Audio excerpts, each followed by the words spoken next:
அனைவருக்கும் ஜோதிஷ வாசஸ்பதி ஜோதிட ஆச்சாரியா பள்ளிப்பாளையம் தனக்கோடியின் வணக்கம்.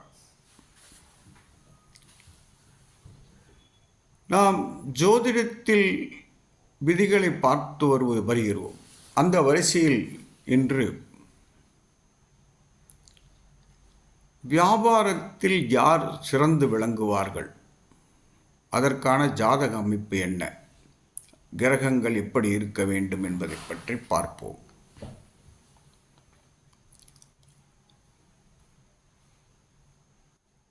அப்படி பார்க்கும்போது ஒருவர் ஜாதகத்தில் செவ்வாயும் புதனும் 1, 4, 7, 9, 10 ஆகிய வீடுகளில் சுயபலத்துடன், அதாவது அவர்கள் சுயசாரத்தில் இருக்க வேண்டும், இல்லை என்றால் உச்சமாக இருக்க வேண்டும், இல்லை என்றால் ஆட்சியாக இருக்க வேண்டும். அவர்கள் சுயபலத்தில் இருக்க வேண்டும். அப்படி இருந்தால் அந்த ஜாதக வியாபாரத்தில் சிறந்து விளங்குவார். அதேபோல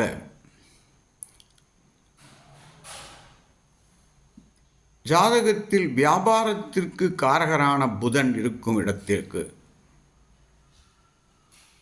வியாபாரத்திற்கு காரகன் புதன், அவர் இருக்கும் இடத்திற்கு தேவகுருவான தனகாரகன் பார்வை பரிபூர்ணமாக இருந்தால், சமசப்தம பார்வையாக இருந்தால், அங்கு குருவருளும் திருவருளும் சேரும்.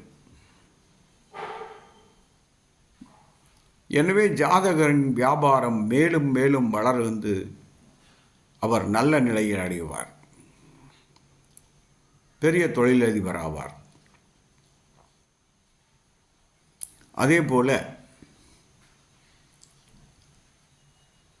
ராசியில் புதன் இருக்கும் வீடு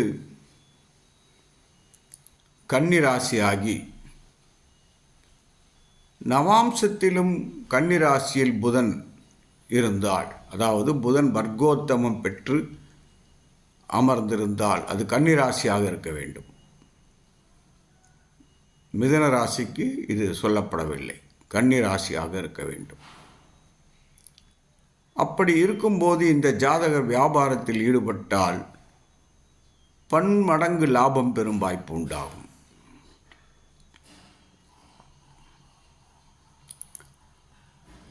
அதேபோல புதன் கன்னிராசியிலிருந்து சூரியனும் கன்னிராசியிலேயே இருந்து அஸ்தங்கம் ஆகாமல் இருக்க வேண்டும். இருந்தால் அங்கு புதாதித்ய யோகம் ஏற்பட்டு வியாபாரத்தில் சிறந்து விளங்கும் நிலை உண்டு. தனம் மற்றும் லாபாதிபதிகள்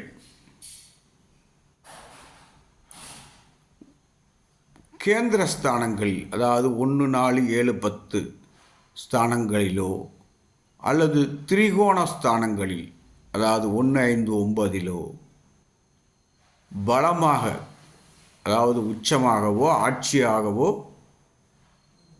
வலுத்திருக்க வேண்டும். இவர்கள் வளர்த்திருக்க புதனும் பலம் பெற்றிருந்தால் இந்த ஜாதகருக்கு வியாபாரத்தில் பன்மடங்கு லாபம் வரும். அதேபோல அஷ்டவர்க்க சக்கரம், இதில் அஷ்டவர்க்கத்தில் புதன் இருக்கும் இடத்தில் அதிக பரல்கள் இருக்க வேண்டும். புதன் அதிக பரல்கள் பெற்று வலுத்திருந்தால் இந்த ஜாதகருக்கு வியாபாரத்தில் பன்மடங்கு லாபம் வந்து நல்ல நிலையை அடைவார். அதேபோல சர்வாஷ்டகத்தில் 2ஆம் இடத்திலும் 11ஆம் இடத்திலும் 30 பரல்களுக்கு மேல் இருந்தால் சர்வாஷ்டகத்தில் 2 மற்றும் 11ஆம் இடங்களில் 30 பரல்களுக்கு மேல் பெற்றிருந்தால் இந்த ஜாதகரும் செய்யும் தொழிலில் அதிக லாபமுடன் செயல்படுவார்.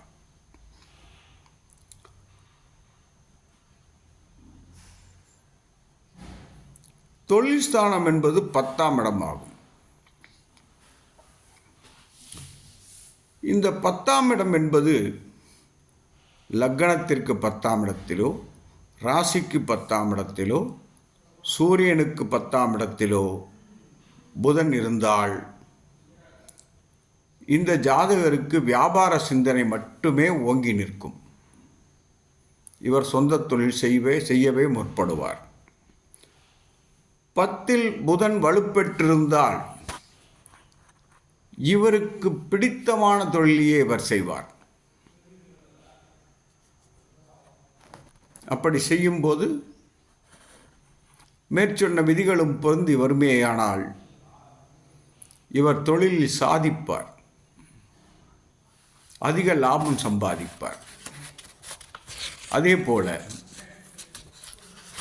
நாம் பார்த்தது அனைத்தும் தொழில் செய்யும் முறைகள்.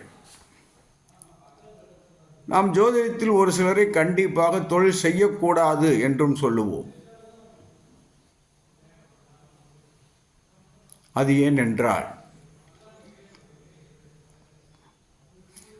10 12 சாரம் பெற்று 10இல் அமர்ந்திருந்தால் இந்த ஜாதகருக்கு தொழிலில் விரயமே ஏற்படும், நஷ்டமே வரும், தொடர்ச்சியாக நஷ்டம் வரும். எனவே சொந்த தொழில் செய்யக்கூடாது. அதே போல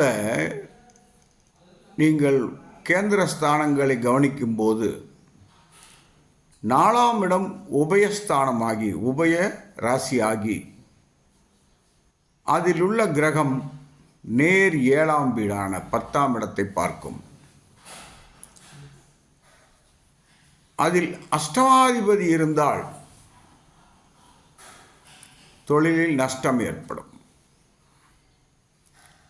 தொழில் செய்யும் போது இவை அனைத்தையும் கவனித்து சொந்த தொழில் செய்யலாமா என்பதையும் பார்க்க வேண்டும். இப்படி பார்த்து செய்வோமேயானால் சிறப்பாக இருக்கும். ஆனால் இதனுடன் இந்து லக்னத்தையும் பார்க்க வேண்டும். இந்து லக்னாதிபதி 6, 8, 12இல் மறைந்திருந்தால் அந்த திசா புத்திகள் வரும்போது சம்பாதித்த பணம் அனைத்தையும் இழக்க நேரிடும். அந்த நேரத்தில் தன்னிடம் உள்ள சொத்துக்களை வேறு பெயரில் மாற்றி வைத்துக் கொள்ள வேண்டும். இவை அனைத்தையும் கவனித்து செயல்படுங்கள், வெற்றி பெறுங்கள். நன்றி, வணக்கம், வாழ்க வளமுடன்.